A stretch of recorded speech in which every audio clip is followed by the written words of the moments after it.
تو امن و امان قائم کرنا صوبائی حکومت کا کام ہے. اگر آپ نے نہیں کہا اور روڈ بند ہیں تو پھر اس پہ حکومت ایکشن کیوں نہیں لیتی؟ اور لوگوں کو جو تکلیف ہو رہی ہے، جو ایمبولینسز ہے یا رمضان کا مہینہ ہے، لوگوں کا کاروبار ہے، چیزیں جو اس وقت سفر ہو رہا ہے، تو اس پہ کیوں؟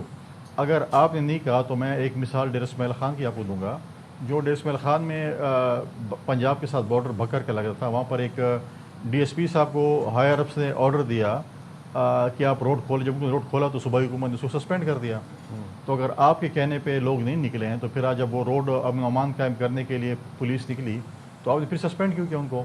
اور بات یہ ہے کہ یہ جو لیڈران صاحبان ہیں وہ تو یا کے پی ہاؤس میں نہا دھو کے صبح آرام سے 12-1 بجے نکل آتے ہیں، کوئی جو ہے لاجز میں آرام سکون سے پڑے ہیں، اور کوئی پارلیمنٹ ہاؤس میں آرام سکون سے پڑے ہیں، اور ورکروں کو جو ہے انہوں نے روڈوں پہ نکالا. آپ مجھے بتائیں کوئی ایک لیڈر بھی موجود ہے باہر سڑکوں پہ ان لوگوں کے ساتھ کہ ہم آپ کے ساتھ موجود ہیں؟ یہ تو یہاں پر عیشیں کر رہے ہیں، مرغ غذا کھا رہے ہیں، لوگ کہہ رہے ہیں کہ ہمیں کھانے نہیں ملتے. آپ مجھے بتائیں کہ پارلیمنٹ لاجز میں کیسے کھانے کی کمی ہو گئی جہاں پر پارلیمنٹیرینز موجود ہیں، سارے موجود ہیں، کسی نے کمپلینٹ نہیں کی. کے پی ہاؤس جو کہ صوبائی حکومت ہی چلاتی ہے اس میں کس چیز کی کمی ہو گئی ہے؟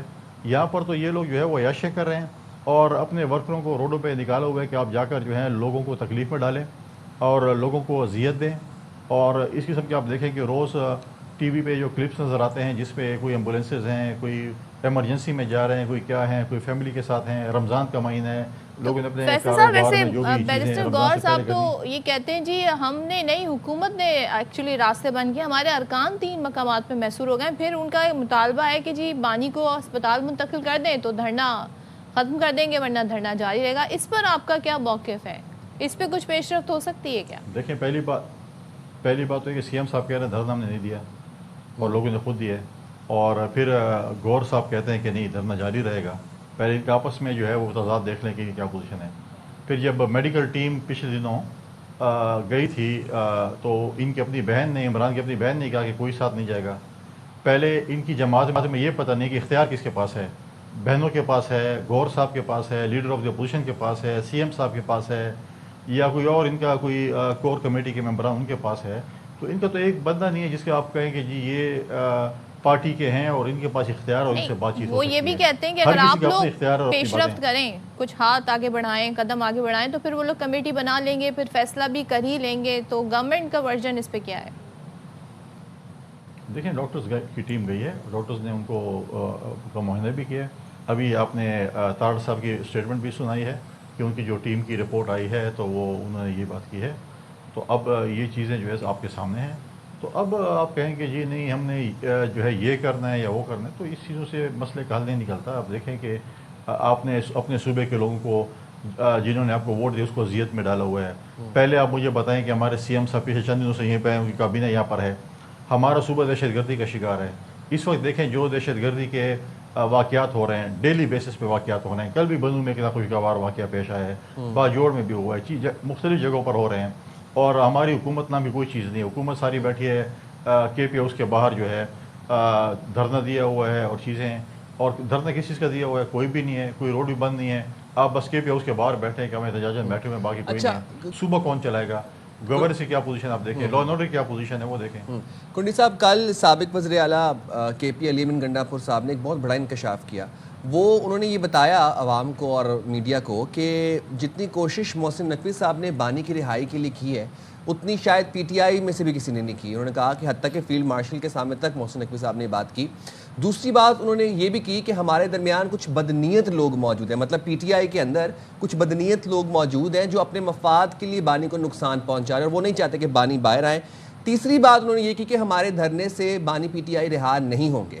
اب یہ جو 3 باتیں کل ہمارے سامنے ہوئی ہیں، سابق وزیر اعلیٰ ہیں کے پی کے، اس کے بعد آپ پی ٹی آئی کا مستقبل کیا دیکھتے ہیں؟ دیکھیں پہلی بات تو ان کے آخری جواب پہ تو میں ان سے اگری کرتا ہوں کہ ان کے دھرنے سے نہ بانی نے باہر آنا ہے، نہ ان کو این آر او ملنا ہے، نہ کچھ اس کو حاصل ہونا ہے. اب آپ مجھے بتائیں کہ ان کے دھرنے کیا ہیں. 10 بندے کے پی ہاؤس بیٹھے ہوئے ہیں، 10-12 شاید پارلیمنٹ ہاؤس میں بیٹھے ہوئے ہیں، 10-15 جو ہیں وہ پارلیمنٹ لاجز میں ہوتے ہیں. اور جو روڈ بند کیے ہیں وہ 10-10 15-15 لوگ ہی کھڑے ہیں. ہر جگہ اگر آپ ایک پولیس کی ڈیٹسن بھیجنے اسی کی مار ہیں. اگر سی ایم صاحب کہتے ہیں کہ میں نے نہیں کہا تو سی ایم آئی جی کو آرڈر کریں کہ روڈ کو لے کریں.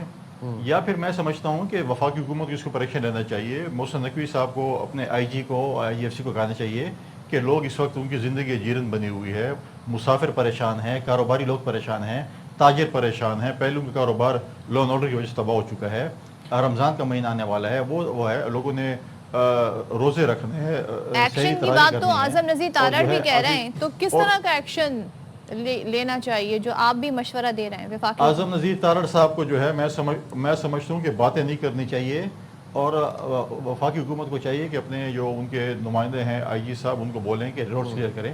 دوسری جو CM صاحب نے فارمر CM صاحب نے کہا کہ جی ہمارے اندر جو ہے منافق لوگ موجود ہیں, وہ تو جب PTI کو پتہ چلا پچھلے CM صاحب کی کارکردگی کا تو انہوں نے ان کو باہر نکال دیا.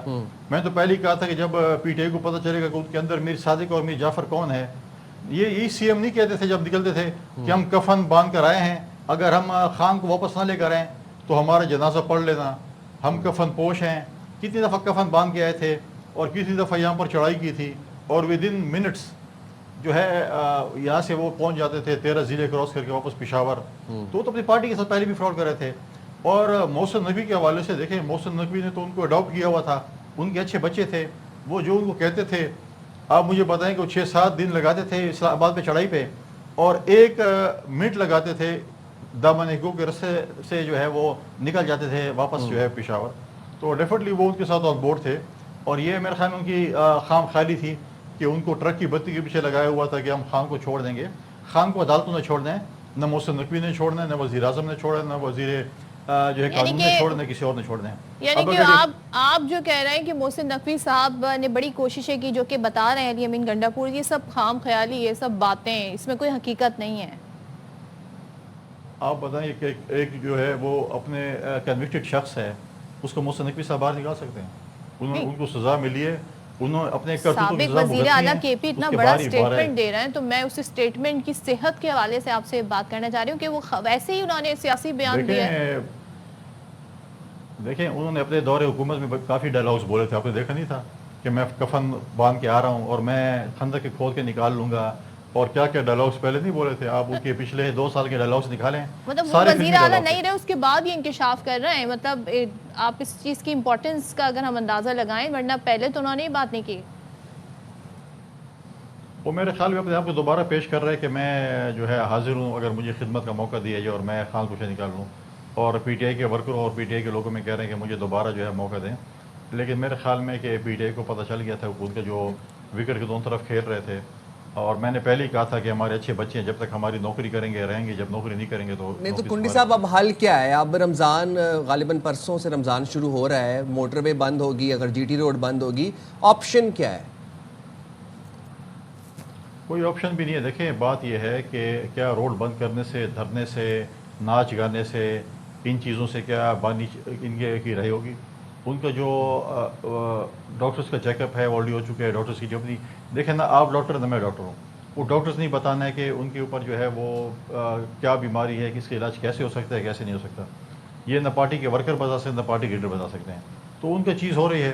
اور غالباً میرے خیال میں نے آپ کی TV پہ دیکھا تھا گور صاحب اور لیڈر آف دی اپوزیشن جو سینٹ میں ہیں راجہ صاحب, ان کو بھی پیمز اسپتال لے جایا گیا تھا اور ان کو بھی بریفنگ دی گئی تھی. اب ان کا پرابلم یہ ہے کہ اتنے گروپس ہیں کہ وہ ایک دوسرے کو ہی من نہیں مانتے, اور جب تک وہ سارے اکٹھے ان کو جو ہے ایک دائیں جا رہا ہے, ایک بائیں جا رہا ہے, ایک شمال میں جا رہا ہے, ایک جنوب میں جا رہا ہے, ایک مغرب میں جا رہا ہے, ایک مشرق میں جا رہا ہے. وہی میں کہہ رہا کہ ان کو پتہ ہی نہیں ہے کہ ان کے اختیار کس کے پاس ہے. لیکن ظاہر ہے دونوں جانب سے اگر سنجیدگی دکھائی جائے تو پھر ہو سکتا ہے کوئی راہ نکل آئے, کوئی راستہ نکل آئے ہماری اس ساری سچویشن میں. ٹھیک ہے, تھینک یو سو مچ. فیصل کریم کنڈی صاحب ہمارے ساتھ تھے, اور وہ کہہ رہے تھے جی رمضان جسٹ اراؤنڈ دا کارنر, اور آپ دیکھیں کہ اس وقت احتجاج اور سڑکیں بند ہیں, جس سے KB کے عوام جو ہے ان کی مشکلات میں اضافہ ہو رہا ہے. باقی انہوں نے ڈسمس کر دی یہ بات, جو کہ علی امین گنڈا پور نے ایک بڑا انکشاف کیا کہ محسن نقوی صاحب نے بڑی کوششیں کی ہیں بانی کی رہائی کے لیے, حتیٰ کہ فیلڈ مارشل سے بھی انہوں نے بات کی ہے. تو اب وہی کہہ رہے ہیں صرف خام خیالی ہے ان کی. چلیں جی, اس بات میں بات کر لیتے ہیں, اس بارے میں شامل گفتگو کر لیتے ہیں. ہمارے ساتھ موجود ہیں مسلم لیگ نون کے رہنما, وفاقی وزیر بھی ہیں, انجینئر امیر مقام صاحب. بہت شکریہ امیر مقام صاحب, آپ نے باخبر سویرا کے لیے وقت نکالا. PTI رہنماؤں نے بانی کی الشفا اسپتال منتقلی تک دھرنا جاری رکھنے کا اعلان کر دیا ہے.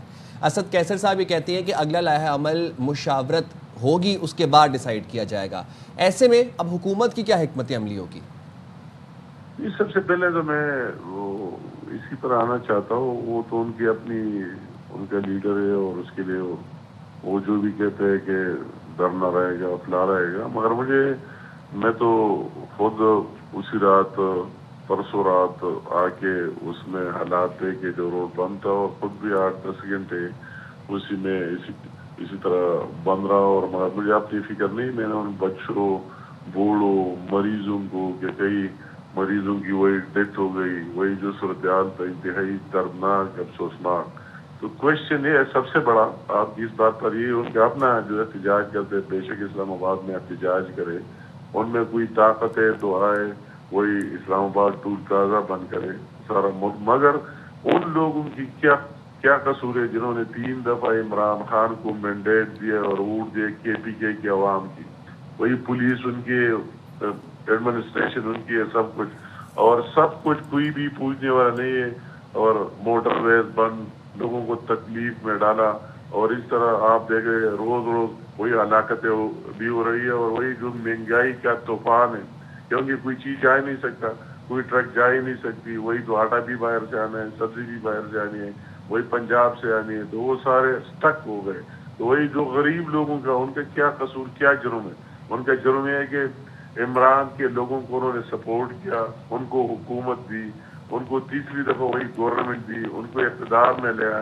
تو سب سے بڑا سوال دوسری طرف میں ابھی کشمیر میں ہوں یا آ کے, اور یہاں بھی جو آپ سے بات کر رہا ہوں تو دیر کوٹ سے کر رہا ہوں, آگے رہا ہوں. امیر مقام صاحب, یہ جو ٹائمنگ ہے نا, میری ذمہ داری ہے پلیز. یہ بڑے میٹر مگر کرتے ہیں. میں بات یہ کرنا چاہتا ہوں اس موقع پر آپ کے سوال پر آتا ہوں کہ وہی جو کل بھی میرے آبائی ضلع شانگلہ میں آپ دیکھ لیں کہ وہی 3 سیکورٹی فورسز کے جوانوں کی وہی ہلاکت ہوئی مقابلے میں.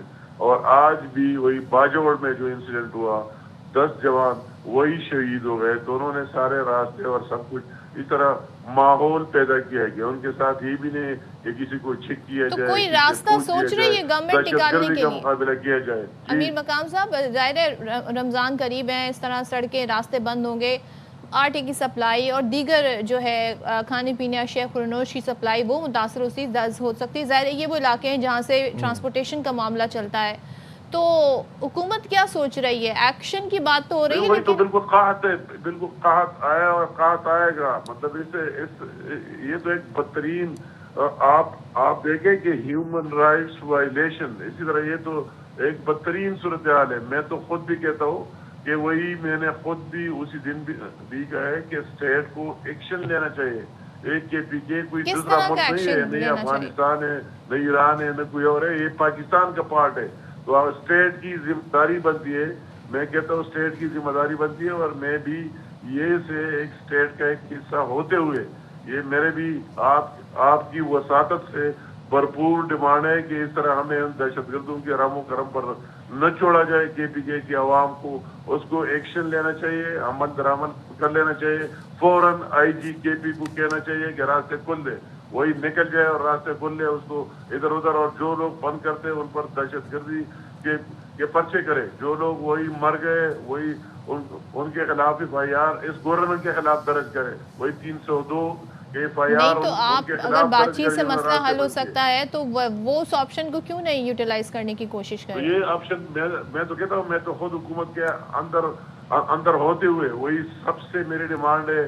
وہ پرائم منسٹر آف پاکستان ہے, وہ چیف آف آرمی صاحب, فیلڈ مارشل صاحب ہے, جو بھی یا اس کو کرتا ہے تو ہے نا لوگوں کی حالات پر ان کو رحم کر لینا چاہیے, ان پر ایکشن لے, ان کے وہی دہشت گردوں کے رحم و کرم پر نہیں چھوڑنا چاہیے. وہی اسی طرح کھاد کی جو آپ دیکھ رہے ہیں وہی مریض مر رہے اور یا خاموشی. تو یہ خاموشی میں کہتا ہوں اس سے ان لوگوں کے دلوں میں اور ان سے تو نفرت بڑھے گی جو ان کو کروا رہا ہے.